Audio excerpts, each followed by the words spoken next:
Lakad ako sa daang putikan, sa sobrang dulas ay napilita magyapak. Inubad ko ang bagong sapatos ko, tinali sa aking backpack. Gumapang paakyat sa putik at bato, at nakarating sa balikat ng bundok. Naglakad paloob sa makapal na kahuyan, nakarating sa daang madamo ng sapatos ko. Isusuot na sana, kanan na lamang ang natitira. Kung saan naman nakarating ang kaliwat, pinalik-balik ay di pa rin makita. Ano ngayon ang gagawin ko? Iisa na lamang ang sapatos ko. Ito na ba yung sinasabi nilang pinaglaruan? Tabi po, malabiro, mapaglarong engkanto. Tabi po, malabiro, mapaglarong engkanto. Tabi po, malabiro, mapaglarong engkanto. Tabi po, malabiro.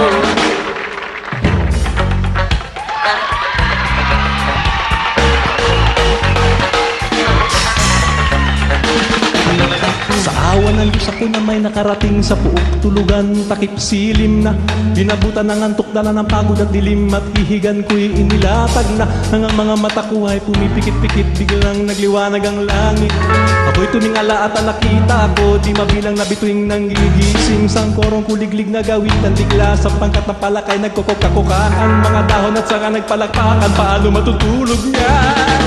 Tabi po, malabiro, mapaglarong engkanto. Tabi po, malabiro, mapaglarong engkanto. Tabi po, malabiro, mapaglarong engkanto.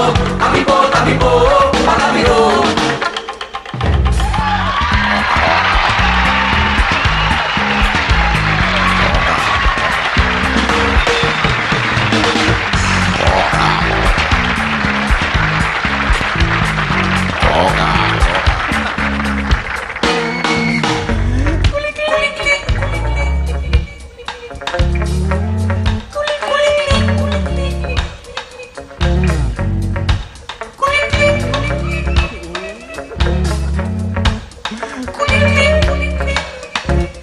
Sa awa ng Diyos ay nakatulog din ako, dikit sa lupa't himbing na himbing. At ang una ko nakita sa pagdilat sa umaga, isang pares ng sapatos kamukha nung akin. Lumangon ako, tiningnan ng sapatos, walang katuda-tuda, nasa akin nga ito. Kung paano nabuo, di ko po alam, ito na nga siguro yung pinaglaruan. Uminom ako sa ilog, ngunit lalo na uhaw, naupo sa batong malaki.